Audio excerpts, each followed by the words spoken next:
What's up, everybody? Welcome back to another episode of Vibra Live.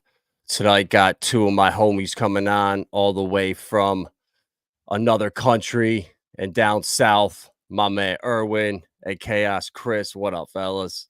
What up? What up? Thanks for having Good us on, man. evening. Thanks for Oh having yeah. me. Hey, it's that time, you know. Last night I like literally I'm getting ready to hop on stream. All of a sudden my phone just start going crazy. It's like, oh shit, here we go. Something just happened. And we got our first sign of what's to come. Yeah, market's Oh, yeah. pumping. PulseX looking good. Pulsechain's looking good. Everyone's what's it? The hashtag says like sack daddy or something. I think it's stupid name, but ultimately, green candles is good. Glad to see the ecosystem doing well. Glad to see everyone winning and everybody friends for right now. So it's good stuff. Yeah, let's keep Yeah. it that way. Even though it was, oh man, we did our first 20% correction in BTC and everybody's losing it. And oh my goodness, people are on edge.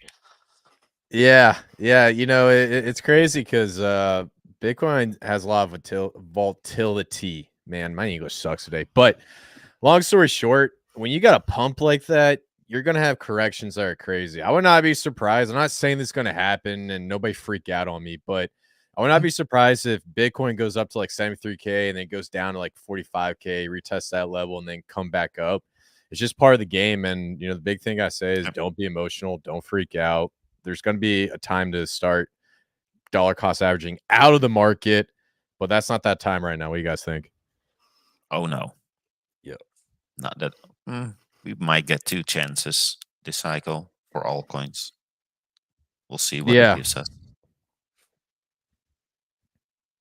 Yeah, I'm with you, bro. I think we're gonna see a nice run up here, and then there's so many things that scare me with Tether, all the banking nonsense right now. The commercial market the real estate market is not looking good though. So there's catalysts out here, and I think typically by like April, May after the halving, especially if they cut rates.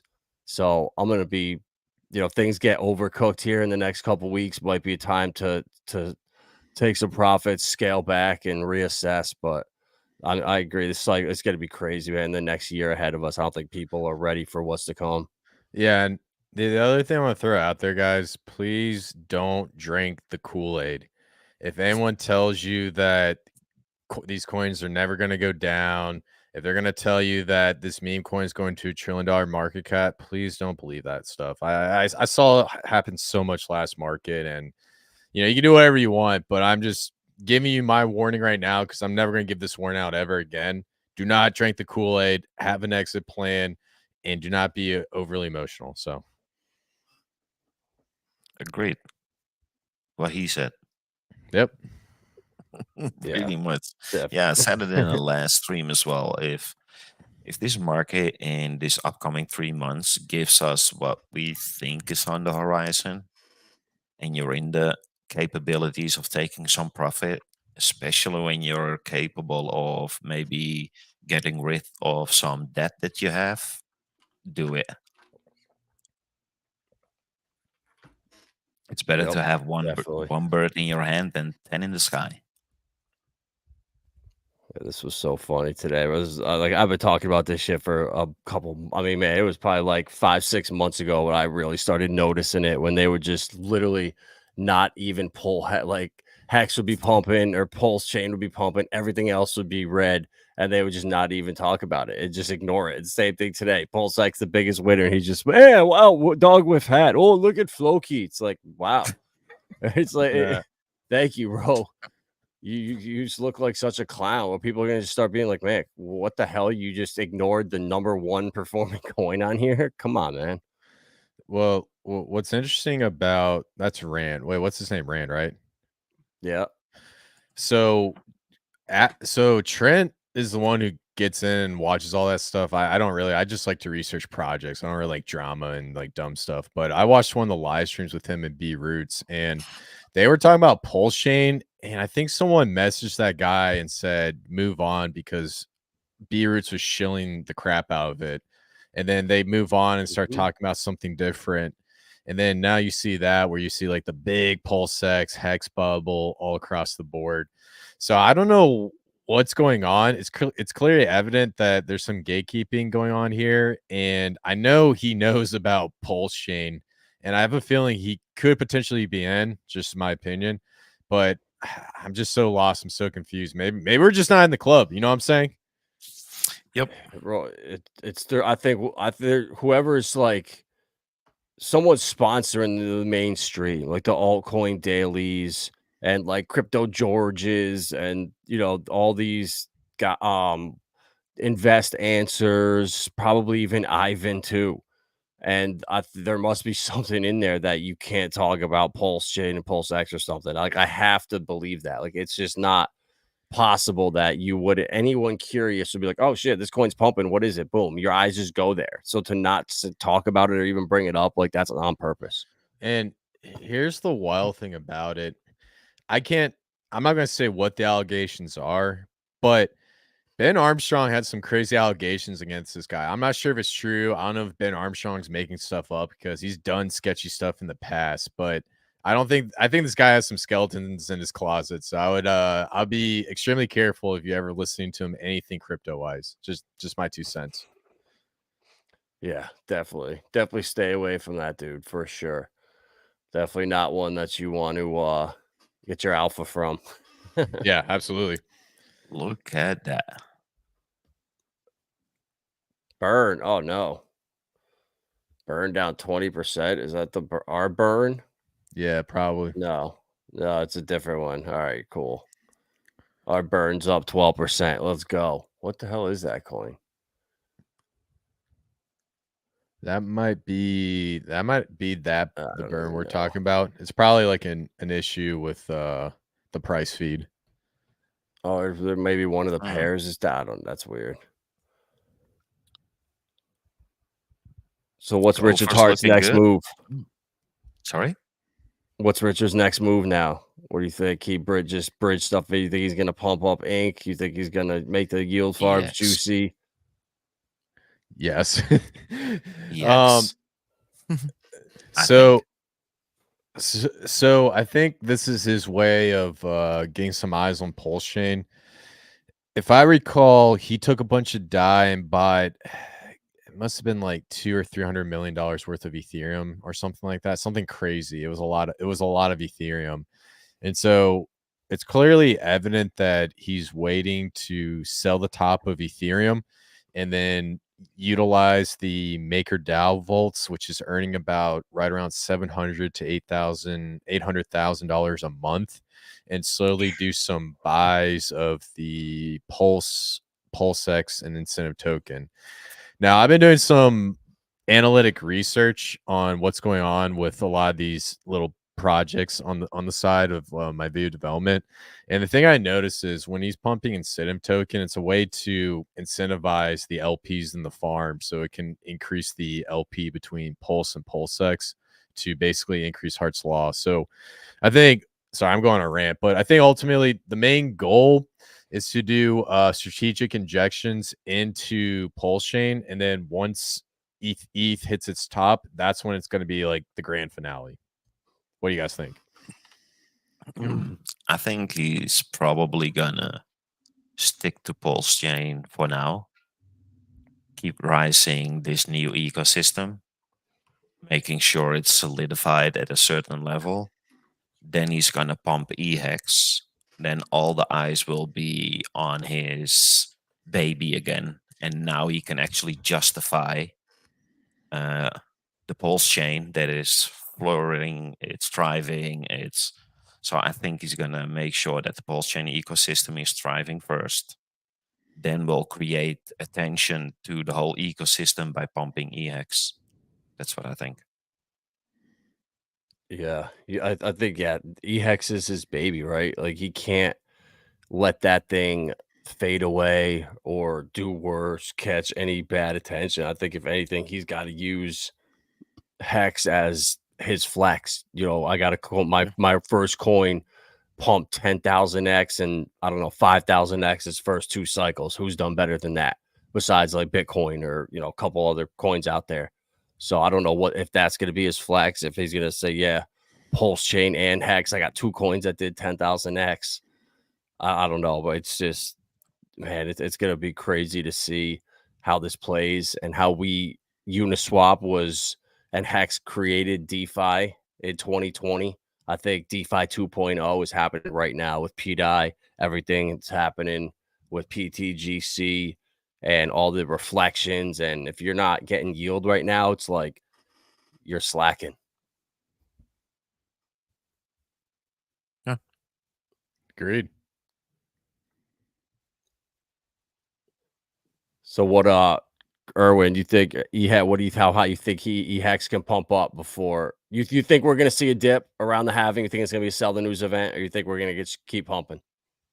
I mean, there's pretty sure gonna be a dip, probably by miners. I mean, they gotta update their system. It's been going on since conception. So I would say it will still happen. Is it gonna be as deep as we used to have? The momentum and the buy pressure is so strong at the moment. Who knows? I mean, it could literally do 2016, where we pretty much don't see a bigger correction than 20% and just take one big parabola up until 25.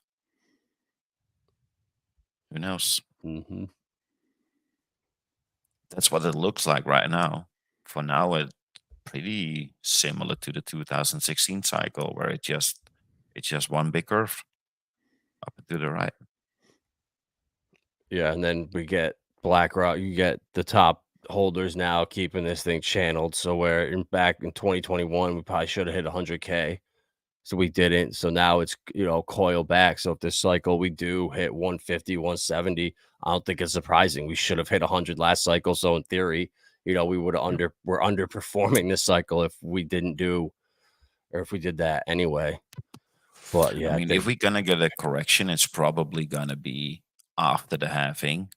If Bitcoin stays strong, then it's probably timed with if the Fed cuts is gonna be in June.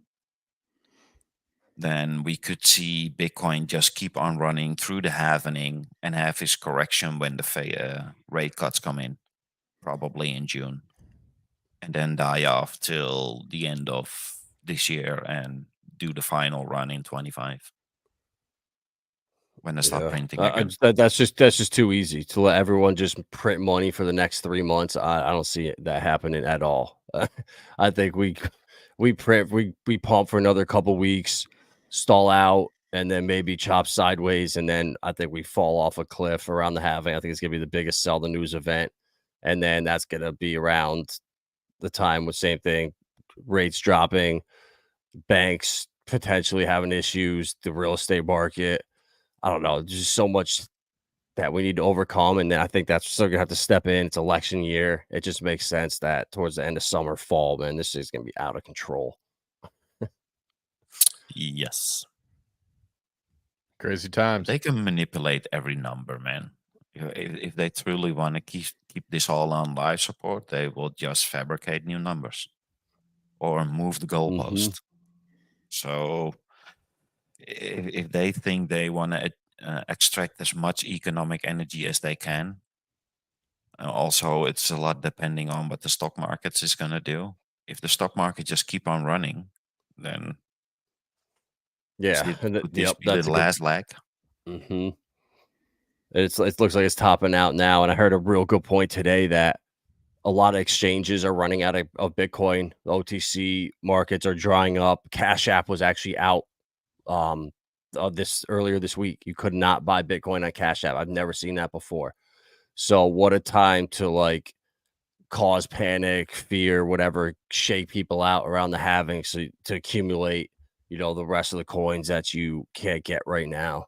I don't know. I just want to play devil's advocate, but always got to be ready for it, It is what always happened. So it doesn't always it's exactly the same, but it usually always rhymes. So, but then again, when everybody expects it, especially in the fourth time, Now everybody's literally expecting a sell-off. That increases the chances of it not happening. Yeah.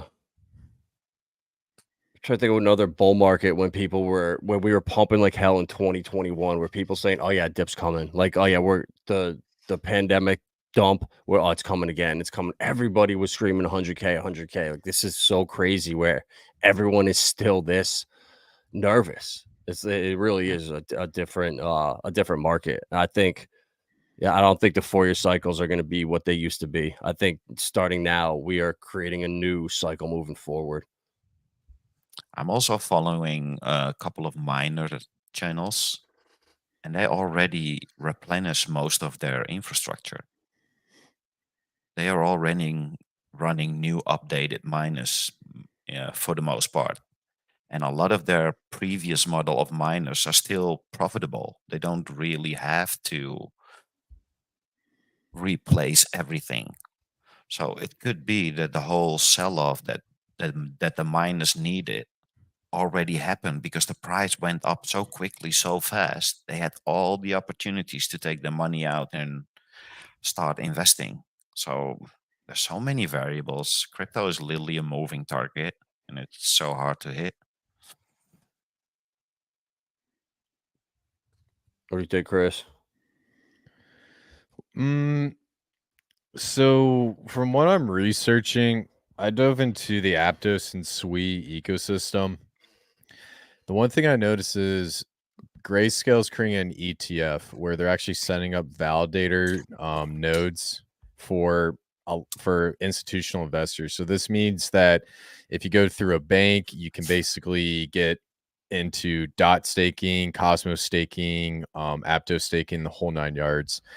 So what I see happening right now is this is the institutions coming in and trying to control a lot of these layer 1 blockchains.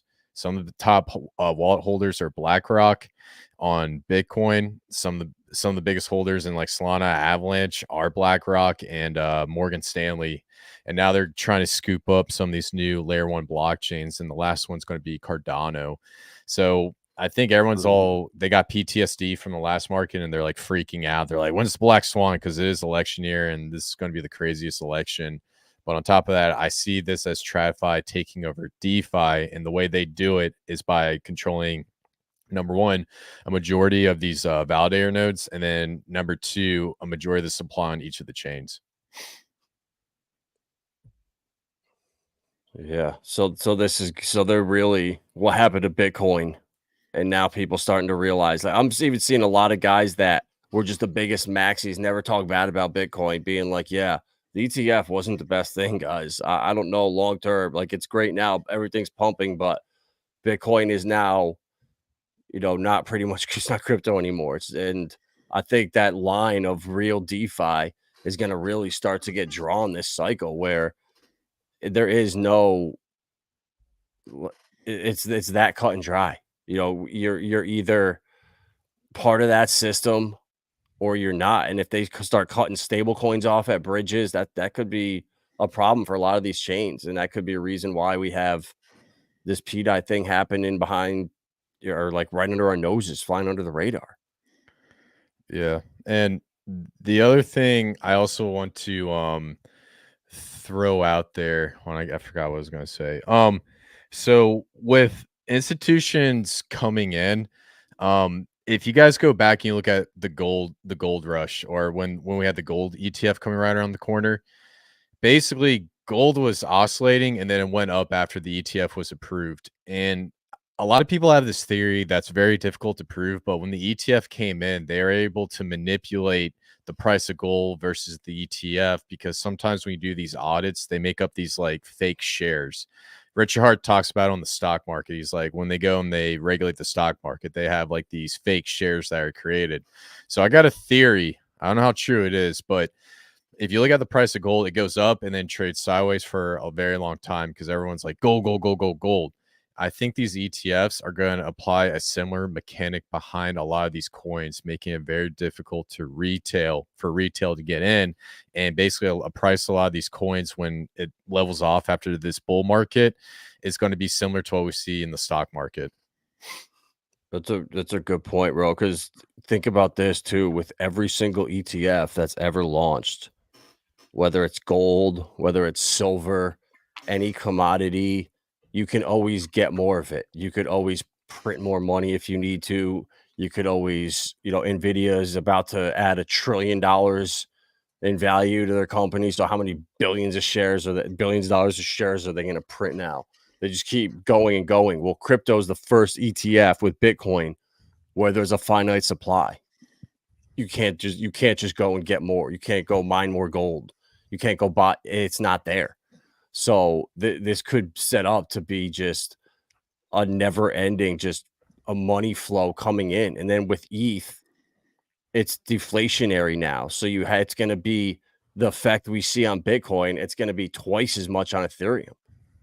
If it's actually, burning and burning and burning for a year and a half straight, and the supply keeps shrinking every day, not, like Bitcoin. Yeah, the supply is increasing, but at half the rate it is right now. So I don't know, man.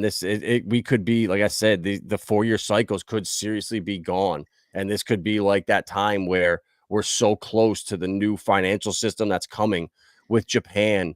They're launching their CBDC this year. Ripple is good. Every bank in 2025 is going to be using Ripple and XRP to settle between each other and internationally. You can't have those banks using Ripple and then having these like little credit unions using, I don't know, whatever they want, their own little networks. They can't compete. It's like what BlackRock's doing right now with Aladdin. That AI and that system is so strong, it controls $11 trillion of their portfolio with them doing nothing. They sold like 50 something thousand copies of Aladdin to all hedge funds, institutions, and anyone that wanted to compete with BlackRock needed to get that AI program. And it's going to be the same thing with Ripple. Once Ripple is used by one central bank, every single one's going to have to jump on board. 130 countries being trialed. It's only a matter of time. And I think they want to start getting people in TradFi stocks. You're already seeing way crazy volatility that I never saw growing up. Even in the last 10 years ago, you never saw volatility like you do now in the stock market. So I think it's like prepping people, getting people ready to turn the stock market trading 24/7 like cryptos. Ripple's going to launch their stock tokenized on the blockchain. And it's all just a little push towards the new financial system. And I think what a good way going into that is with people with a lot of money that potentially could be losing their jobs. So there's just so many things that are at play here, but it's just exciting, man, to try to piece it all together, figure out what's happening, front run it. Is Ondo going to blow up, or what's going to be the company that they use? It's just so much fun. Yeah, keep showing your toes. We could go into so you know how we have like the gold, well, not the gold rush, but the gold ETF, and then the internet boom, and then we had the .com boom, and then after that we got the crypto boom. We could talk about the next technological revolution, because we're getting to the end of the Bitcoin or the DeFi cycle, because I believe, what year are we on? Is it 17 or 18? Because they happen basically every 20 years. Because this is the fourth We're year cycle, right? 16 right now, I think, right? It's 09. So what, year 15 or 16? Yeah. So yeah, so pretty much after this quote unquote bull market, that's when technically we'll probably move past blockchain technology and move into the next technological revolution. Yeah, screw, let's get into it. So starting off, Facing Reality, you there? Can you hear me? Yes. So I can hear you. all right. So the question is, why do you think Bitcoin / blockchain technology was created? I mean, the narrative was to remove middlemen and create a currency that could not be inflated indefinitely. Right. So that was the face value that was given to everybody. But if you go back and you research something called crypto wars, it was actually mainly created to develop an AI system. everyone thinks blockchain technology was a way to basically develop a financial system that gets rid of banks and middlemen. But in reality, it's to design like an AI / matrix type system built on top of a blockchain. And the reason why blockchain is so powerful is because it gets into automation and being autonomous, meaning that you don't have someone at a computer sitting there controlling everything. You can just basically have something built on top of the internet doing its own thing.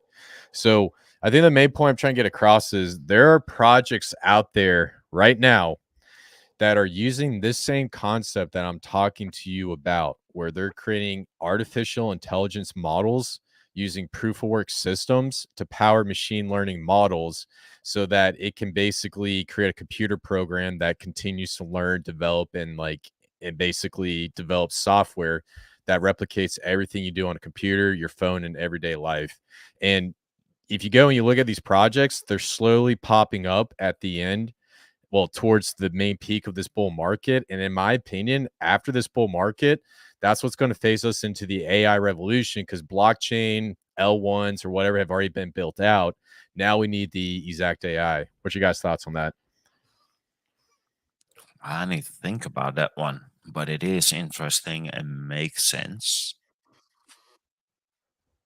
because everybody has his own receipt, or let's say receipt to the blockchain. Interesting. Never thought of it that way.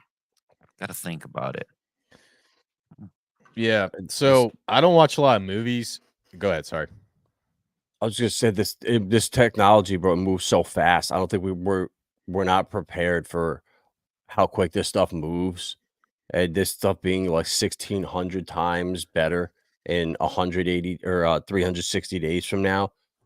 That's insane, man. How fast these things learn, and I think we're headed there where we all have our own AI system in our pocket that scans over everything, is watching out for fakes that can detect real stuff from, AI fake stuff. And yeah, bro, it really is. It's coming, and you can tell already. People are now wearing those stupid goggles. I think that was like the step. Once you get people wearing these goggles, that's like the key, where you can start seeing stuff around on walls that's not there. You can start advertising around in places that aren't there. It's just starting to open up the door. I think you're right. Right. It's scary. And so the main point yeah. So the main point I'm trying to get across is, I know I went on a crazy rant, and No, I I love typically it. talk really fast, and a lot of that is very hard to pick up.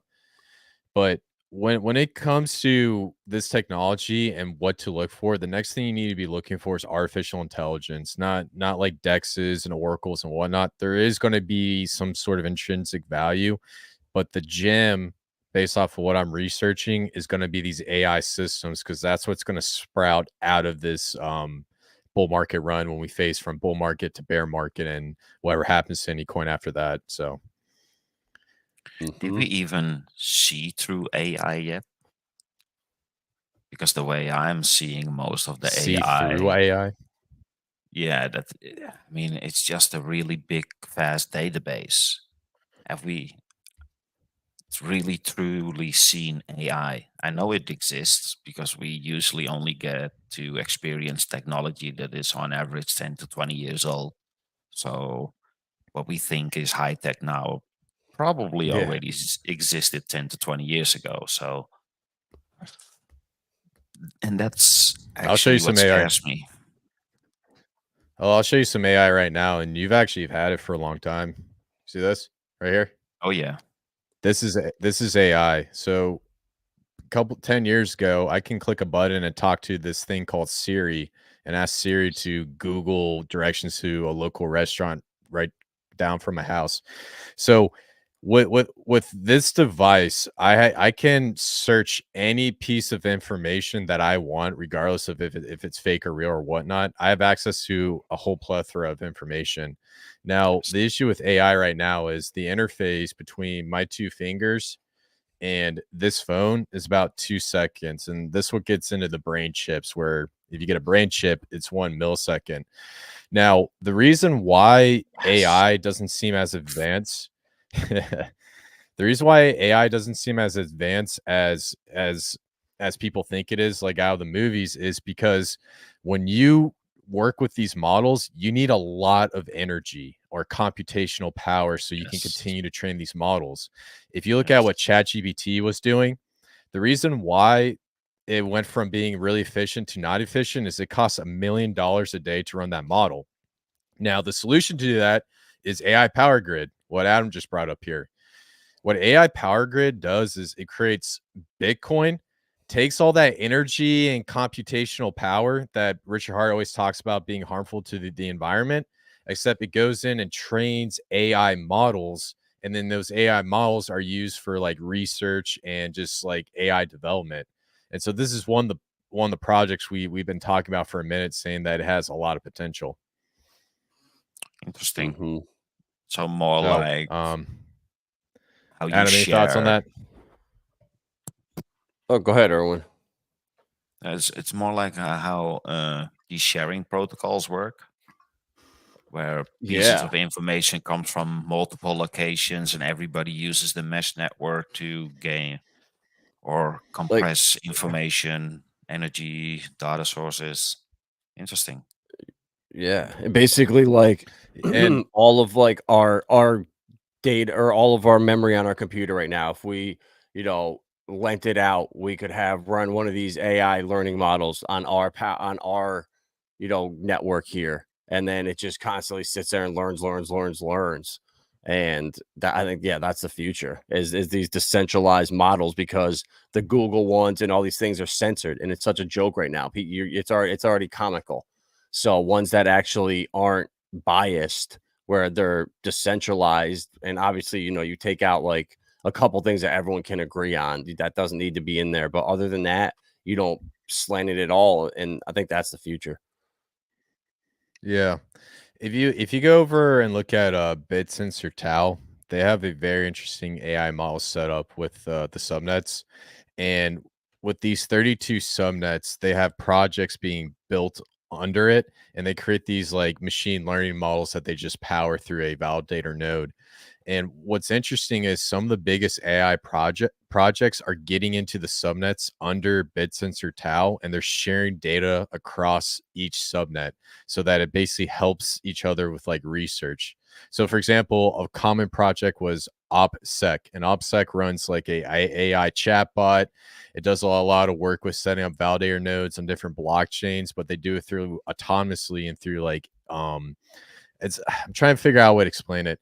They basically set up nodes through I guess it's like a smart contract or something. Don't take my word for it, but long story short, they're using the subnet for basically machine learning research. That's what I meant to say. Yeah, Tin Top's got a point too. Is like, I think, yeah, that it is machine. I don't consider it AI. Like, I see this stuff with like the woolly mammoths, and like you people bringing those back to life with AI videos. Like, that's AI to me. When I use Chat GBT and I'm like, all right, write me a book on Rags's economic policies or whatever, and then it comes back and that's AI. But again, I think that is actually kind of just machine learning, where it's just basically using Google in a sense. I So don't know. wait. So what's the difference between machine learning and AI then? I would think machine learning is where like where it's like, all right, type me back a little sentence or so. Tell me a joke. Type me something. Where AI is like, well, write that movie. What was it? That end of the world movie that just went viral. And like that whole script was written by a computer, but like bringing that to life, if like they could actually, you know, write a script and then, draw the movie up and actually produce it for you so you don't do anything. I think that's like, I don't know what the difference is. Where is the line? So I did like as an engineer, I did do some work with machine learning with like hydraulic models, and I won't get into like the crazy breakdown, but basically Please you have do. I love that shit. the best way to But yeah, explain it is you create a computer model that will tell you what areas of a road will flood. And so it calculates the flood based off of the inputs you put into the model. And then it calculates an error and how much the model is off. And then if it's off by a certain amount, then it'll go and recalculate it. So it's like machine learning. It's learning based off of the input you put into it. And so there's a lot of stuff that engineers use for machine learning, but it requires a component of humans to sit there and like adjust it. So I think the point I'm trying to get across is artificial intelligence is like the general term, and then machine learning is just like a subcategory under artificial intelligence is what I'm getting across. So machine learning is artificial intelligence, but artificial intelligence isn't machine learning. Does that make sense? Somewhat. I'm on the same camp as Tintop. I don't really believe in artificial intelligence because intelligence would suggest that it can literally think for itself and create new solutions to a problem. And all the AIs that I have generate or experienced where you can interact with it, it's just a really big beta days and a bad one at best. So it's pretty much just Google on steroids, where literally everything is stored in, and it's just really good in creating a storyline from what you are asking or looking. I haven't seen true AI yet, so where something truly can. Sure, I think that machine learning, where you see these so-called simulations from AI, all it's doing is just trying to predict the next step. And the more it gets closer to it, the better it gets, the more accurate the process develops. But is it truly solving problems? No, it's literally like a little kid. It falls, it stands up, it falls, it stands up, it falls, it stands up, it falls, it stands up, as long as it takes for it not to realize what to do to not fall again or fall anymore. So, Right. At least that's how I see it. Maybe I have a misunderstanding of it, could be, but Yeah. I mean, I think you're right with that's pretty. I mean, I feel kind of the same way with the stuff we have, but I guarantee you, there's stuff that the military has that yeah, that Google exactly. has that would blow our freaking minds right now if we saw it. Because I just think, like, our sponsor Ripple here, when Brad Shields tells you to click the barcode and we'll send you all this free money, those AI scam commercials, like those are, that's somehow AI. That's not a human doing that. So that I would consider AI. Those little stupid commercials and all the nonsense out there. And how bad is that going to get? I don't know. Yeah. I think YouTube, how can YouTube not know what's a legitimate commercial and what's not? It's like really just vet who you're allowing to do this. It really isn't hard. And that's where like coins like Verasity, I'm just so bullish on, because you can't get around that with like a human trying to get around a commercial or whatever. It's just not going to happen. And with certain technology, kind of prevent it forces these technologies to be better and do the right thing.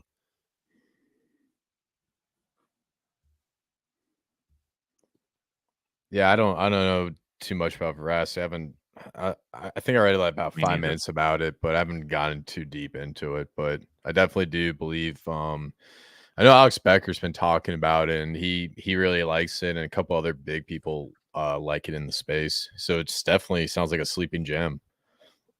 Yeah, it is, bro. Because just think, if like I was a big company, right, and I had like a 15-second ad, and I paid however much to guarantee 10,000 views of it, where people would watch the full 15 seconds, and then you pay for that, and it gets out there, and all of a sudden bots get around it. So 2% of the views were actually humans, and 98% were bots that said, "Oh yeah, humans watched it. Yeah, oh yeah, human here." That's so valuable, I think, and it's going to be really needed. And it's just a coin that I think they have with YouTube partnership. I don't know. It just makes it's worth a couple $100 lottery ticket in the bear market, and just tuck it away and forget you owned it. And when you do that with enough good projects, when the bull market comes, you look at your wallet and you say, "Holy shit! When did I even buy it? Oh my god, I forgot I had that." It's Yeah. great. That's awesome. Yeah. So any other projects you like? I mean, we've been talking about AI power grid. Anything else you like? Probably the other big one's going to be Cubic. Yeah. Yeah, so Cubic is very similar to AI power grid, but it's ran by Ivan Cheglo. God, I forgot his full name, but it's like something Ivan Cheglo. He was the founder, one of the co-founders of IOTA, and also one of the founders of NXT. And what's interesting about NXT, it was like one of the first smart contract platforms with the DEX. And that project, when it had an ICO, went up about 128,000x. Absolutely crazy.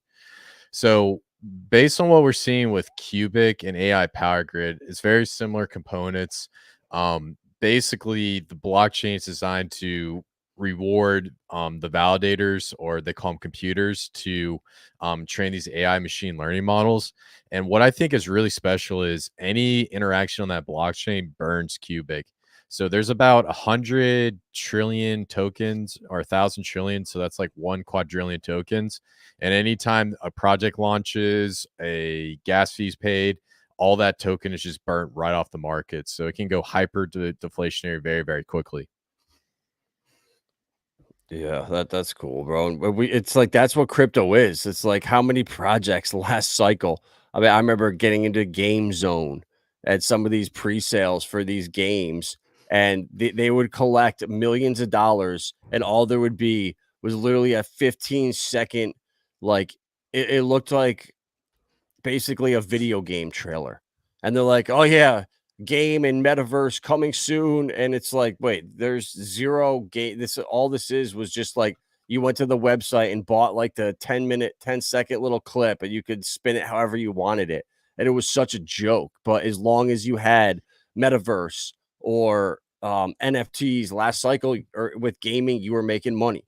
And it's just how it is right now. Now we've shifted to where AI is the narrative. And will any of these, play out? Will Tao end up taking over the AI market? Who knows? But I'm not gonna fade this. I just everyone's talking about AI. It's so clear that it's gonna be the future. It might just take a little bit of time, but you know what? It, Crypto's not a get rich overnight thing. As many people as hit these lotteries or I hit a 10,000x, like that was pure luck. Like investing in this stuff, like it takes a full cycle of learning, making mistakes, and I feel like then you come back your second cycle and then you really kill it.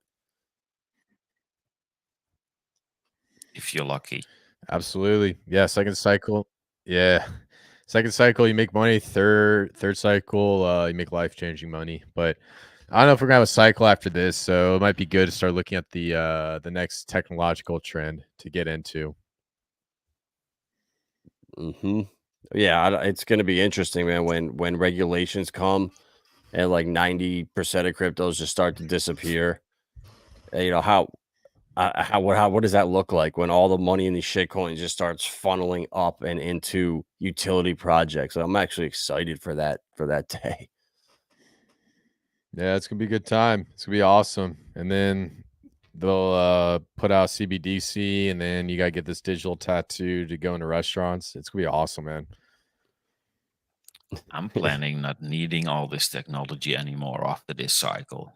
You will never hear from me again. I'll be somewhere on the edge of a mountain living by my being He'll probably be in completely Antarctica. independent. Yeah. He'll be in Well, we're gonna do an Antarctica. expedition. Yeah. First I want to go to the North Pole, man. Well, we got to do something like this. We got enough time and we got enough money. We need to do some experiments. I think, launching something like this. I was thinking, I was talking to Chris, right? Everyone's launching these rockets up with GoPros, right? hmm And there's like rumors that there's all these there's extra lands or whatever. Well, why don't we go to the tallest mountain in South America and grab a rocket and just launch that bitch straight south with a GoPro on it and just see how far it goes? I would do the Africa West Coast, or Yeah, somewhere South America, because that's the closest. There's no mountains though down there, really. You have to be in South America, like the Andes Mountains. Get up on the top there and just launch that thing straight south. And if it goes for longer than we're told, then hey, there you go.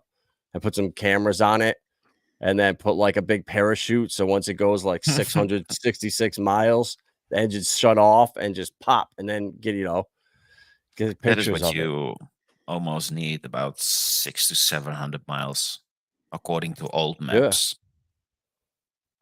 Mm-hmm. So there we go. Well, how come no? Like I was thinking about that. Everyone's going up. Why not just go south with it and just see what happens? See how You far it will be goes. intersected. Yeah, but making a rocket that is capable of traveling 500 nautical miles, that's not easy. I mean, yeah, it's true. Yeah, bro. Let's just buy a hydrogen bomb and just do that, dude. Screw it. I mean, we Shoot could it. just do the old airships the way we used to travel back in the day, Just float around. and limitless. Yeah. Yeah, we could do that. That was sick. Oh no, Like it. ink is now under $8. Oh boy. Why is everybody going so crazy over ink? Like, don't get me wrong, I'm all about like green. Pulse and X and ink, but like I've seen people just go crazy over it, and I did get a bag of it, but I don't know. I feel like that just came out of the blue and like suddenly became like everyone's favorite token. You know what I'm saying? I'm gonna blame Axis. He's been bullish on it. He got me real bullish. It must be him. Axis goes around and pulls the charts up, and people just start getting super bullish all of a sudden. Yeah. Well, I agree with the reasoning, because like the best time to own incentive token is probably going to be right now, because like the markets, you're going to get a bunch of value into Pulsechain, and so the supply is going to be so small at that point, and so we could see crazy prices. But that one just like surprised me. It just everyone started going crazy over incentive token, and I was so glad I bought a bag. So Yes. Yeah, luckily we in the group we highlighted the 44 cents. Said this would be a good buy, so I think most of us did. So nice 20x, not bad at all. yeah, absolutely. Yeah, so I don't know about that going all the way to $1,000. So I'm seeing some crazy stuff about ink going to like $1,000 or $10,000 or something insane. So I mean, it's possible if people don't sell. I mean, if there's one that could do it, it's ink, just simply because of the low market cap. true, that's a good point. You know what? I think Pulse is going to $1. Screw it, we're pumping this to $1. Speak it into existence. Let's freaking go. Pulse to $1, Yeah. baby.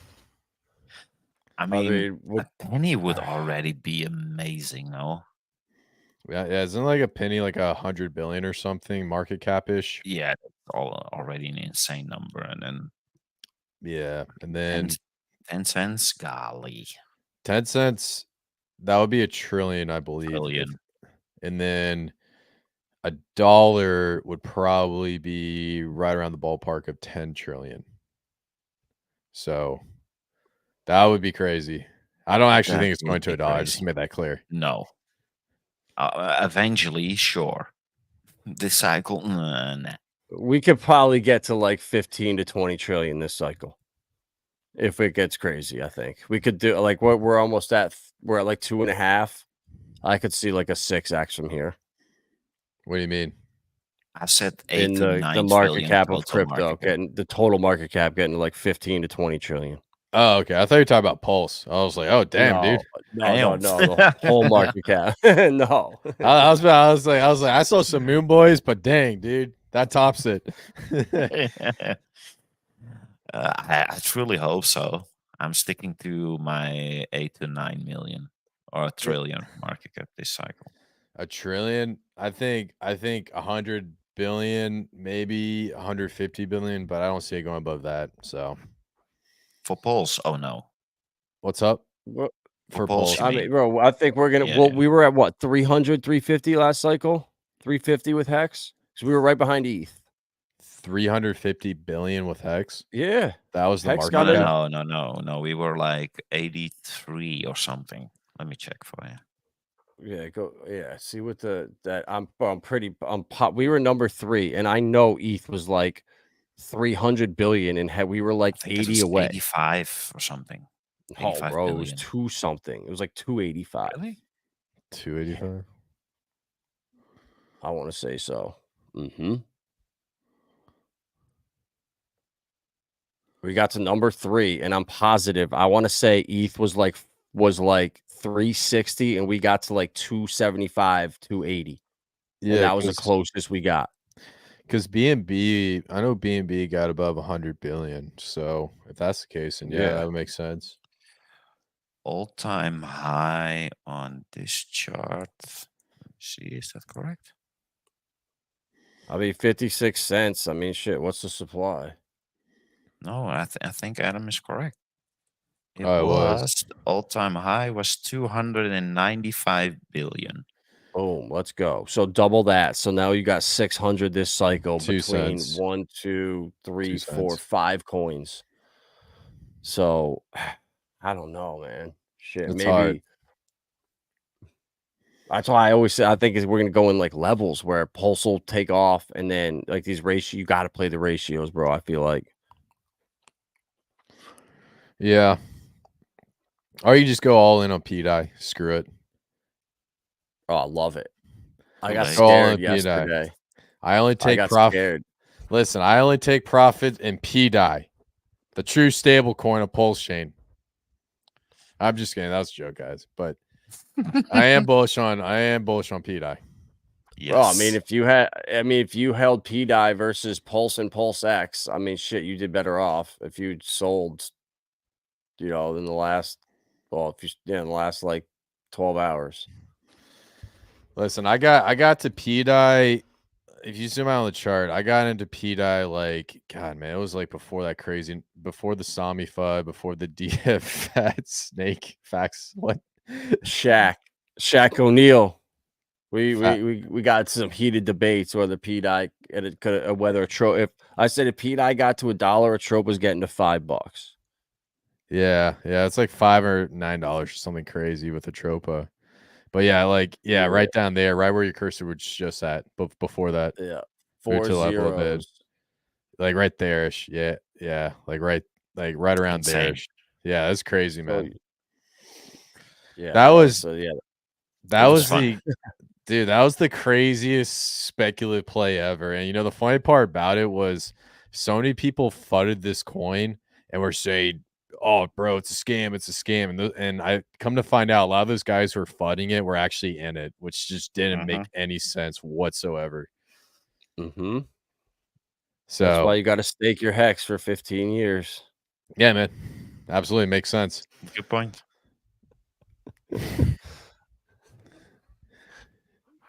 Yeah. Bro, where do you think a Tropa can get? $32 million market cap. Where do you think this could go?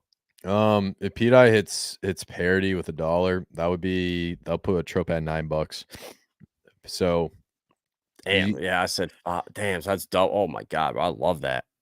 Yeah, so the thing is, if you look at the Atropa and die pool, it's like there's a thick LP, so the price is just going to drag with each other. So if you think about it, there might be some small discrepancies between the price, but buying Atropa right now, it's like the same thing as buying PDI. Yep, I think so. Yeah, I think so too. Yeah, so I mean, you can go really speculative in like the Atropa liquidity web. I went way too far down that rabbit hole, and I mean, like there's so many tokens. I don't know if I want to go too crazy with it because I know people that do some weird stuff with those tokens. But ultimately, if you guys just go and look at information, there's always these like little small leverage plays because long story short, if Pulse pumps, all those tokens are going to pump, and it's just like a sponge absorbing money, and the main gateway into that sponge is going to be PDI. Best way to think about it. Yep. And then you got Sunny's ecosystem where the A1A and B2B are those sponges. Yeah, Everything's pumping over there too, bro. I love it, man. This is yeah, great. yeah, those are mainly for PRC20 parity. So he paired up A1A with like well, when he first said it was like 300 PRC20 tokens, now it's like 5 or 800. But yeah, man, if you see like Chainlink, P Chainlink, or P Aave, or any of these like random PRC20 start running, there's a 90% chance that's due to A1A.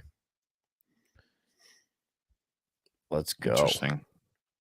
Yeah, so the best way I really think about it, I know the community doesn't like it when I use analogies, but you need to use analogies to educate people, because if you give them like the Yes. textbook definition, they're not going to understand what the hell you're saying.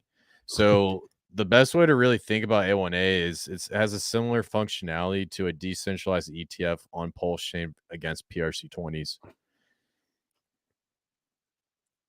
I love it, bro. I told everybody that I've been showing A1A and B2B hard ever since you told me to get into, I think, Inc R and Reward R or whatever.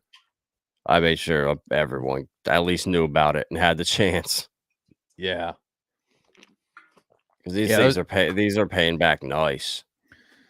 Yeah. Well, so for those of you guys don't know, you got Inc R, you got PulseX METH, or meth, if you want to call it meth. I call it METH just so YouTube doesn't ban me or shadow ban me. Bro, they'll probably promote you. Yeah, there you go. There you go. I'm home. Yeah. So basically, if you look at Inc R, it stands for Inc Reward. So a lot of these rewards tokens are like it's like a 2% reflection on buys and sells. And so they're paired up with LP. One of the main LPs is going to be between whatever the reflection token is and B2B. And B2B is paired up with A1A, and 75% of that LP is in a burn wallet address, the 00369. So with these rewards tokens, they have a bunch of LPs that incentivize arbitrage bots to move in and out of the pairs. And as the arbitrage bots buy and sell each of these pairs, they just send you reflections. So it's like a reflection token that doesn't die like a traditional reflection token, and it just grows as Pulsechain grows in volume.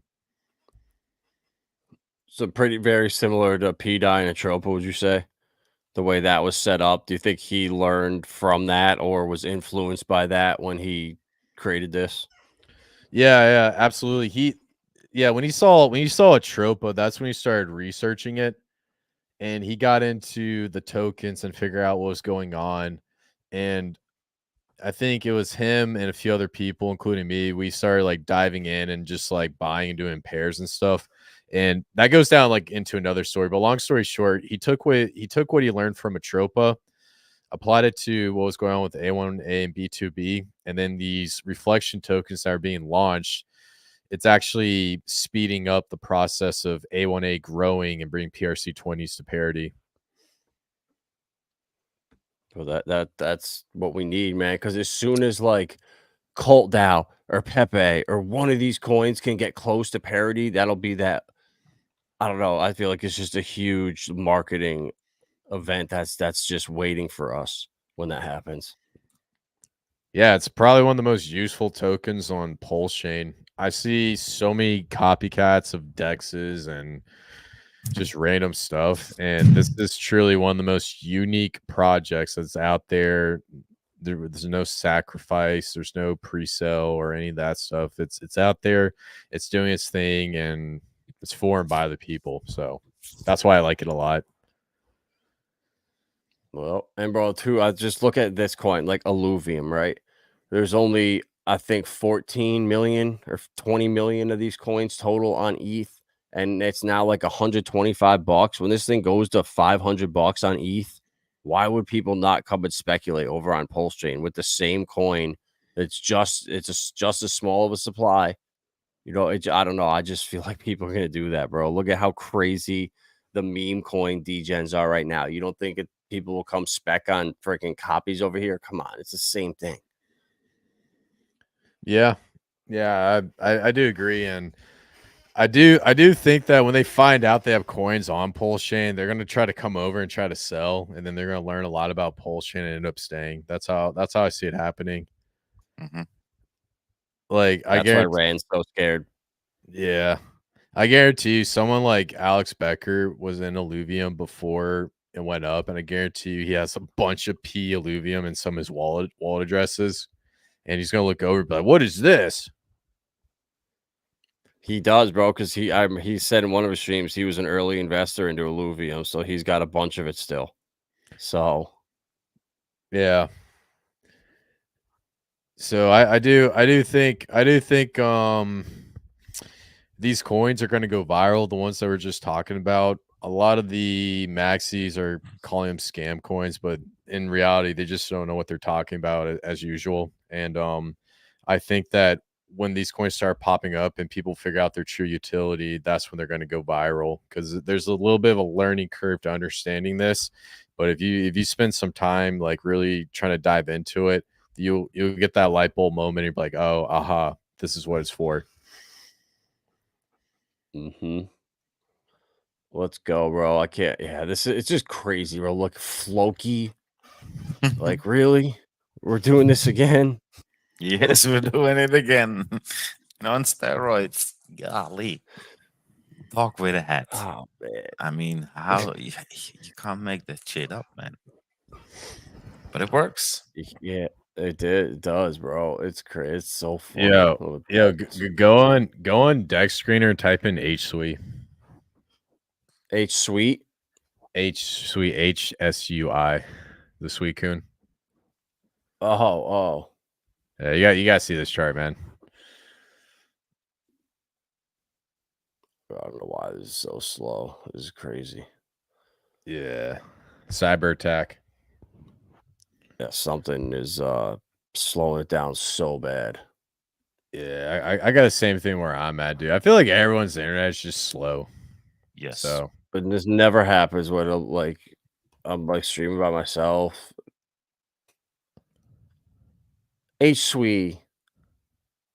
so it pulls up. Damn, they're just rugged. It's just rugged. It's over. Oh no. Oh no. Now's the opportunity. Yeah, Never mind. It's just rugged after a freaking hell of a pump. Jeez. Yeah, this thing's a beast, man. You know, Trent found it and we got into it, man. And I think we were up like a 40 or 50x or something. And it's named after Suicune, the Pokemon, or Pokemon, whatever the hell it's called. But it is probably one of the craziest meme coins, but honestly, it's actually pretty smart, because if you're a Pokemon fan, everybody knows this Pokemon. Plus, it has Sweet in the name on the blockchain. I got a feeling, dude. I got a feeling this could potentially be like a top 10 meme coin on like CoinGecko or CoinMarketCap. I'm trying to think. What did Raoul Paul say he was working with? Say or Sui? I can't remember. Probably Say. And this is on Sui. Yeah, Sui. Yeah. Jesus. This is legend. This is funny. Yeah, like, dude, the Sweet Coon community goes hard. I've never seen a meme coin community that goes as hard as like Shiba Inu. That's funny. I mean, every chain needs that's the meme thing. When you coin. get in early, you never know. Yeah. So honestly, that's funny as hell. Yeah, with Dog with Hat and Suicune, I don't know. There might be some Yu-Gi-Oh meme coin come up or something crazy. Yeah, there's Pokesui.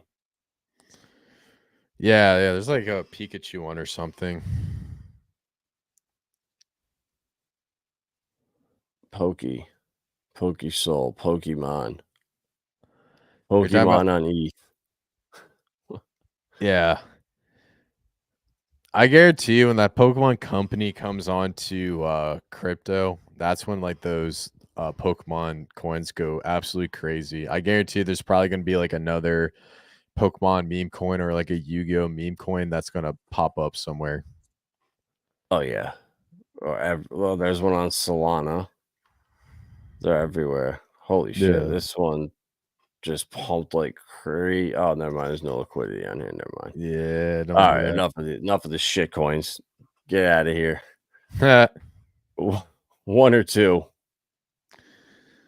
Cubic though, yeah, bro. Cubic, AI power grid, GPU just pumped hard. LAI, I wonder where that's at. That's the last one that I got into at like, I don't know, 4 cents or something.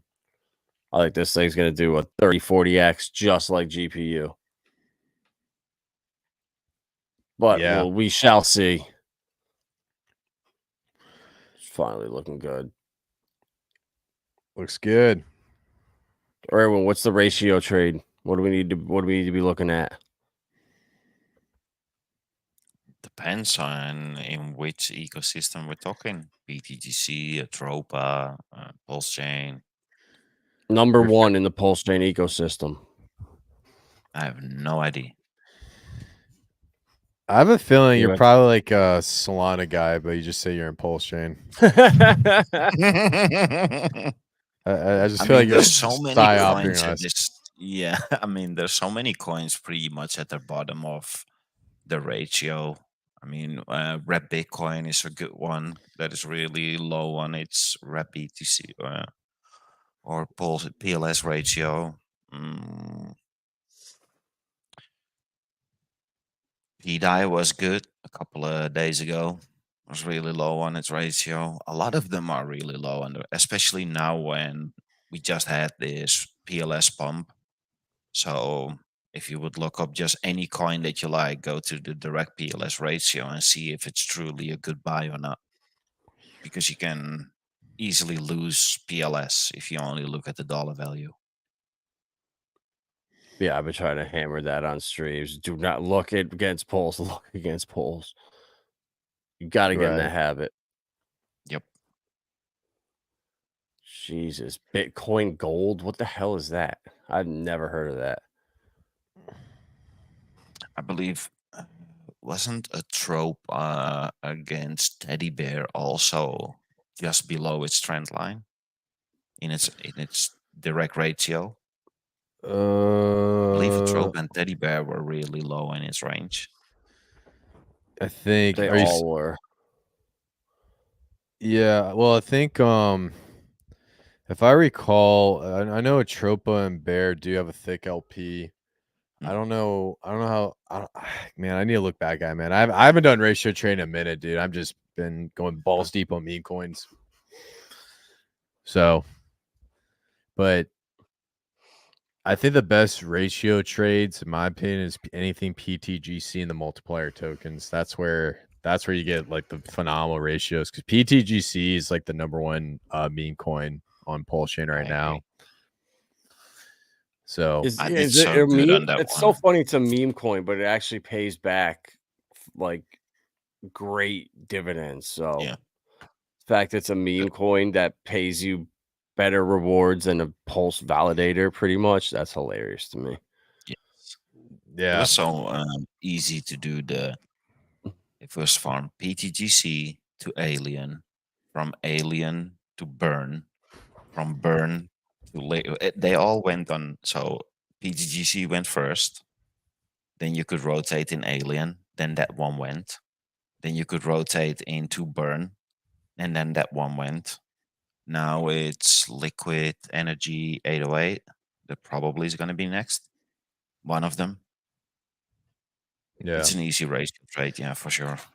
And probably the easiest way to make passive income on Pulsechain is you take Pulse and the Wrapped ETH copy, and you just pair them up, because Wrapped ETH is designed to follow the price of Pulse.